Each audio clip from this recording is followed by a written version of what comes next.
Ah, yes, women.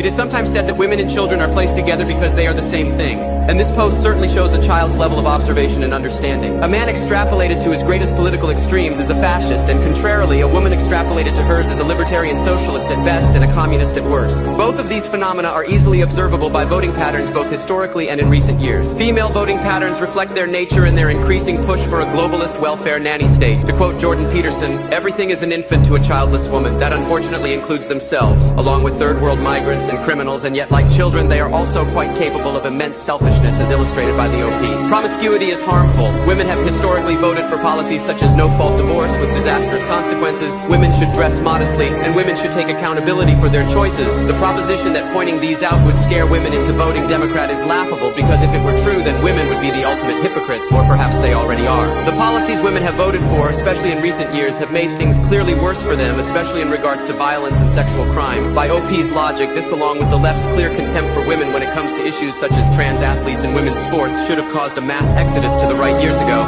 and yet it hasn't and likely never will. Just because women have the freedom to vote does not mean they have the freedom to think. They will almost always follow the cultural zeitgeist, or whatever cause is better at appealing to their emotions regardless of the fallout, or whatever they think their group will agree with. This is because those incapable of defending themselves, such as women and weak men, process information differently.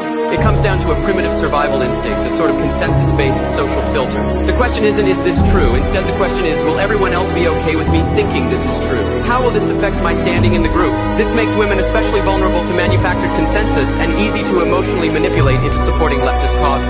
And on the subject of repealing the 19th Amendment, ask yourself, do we really need 170 million voters who need to be emotionally manipulated out of voting for civilizational suicide?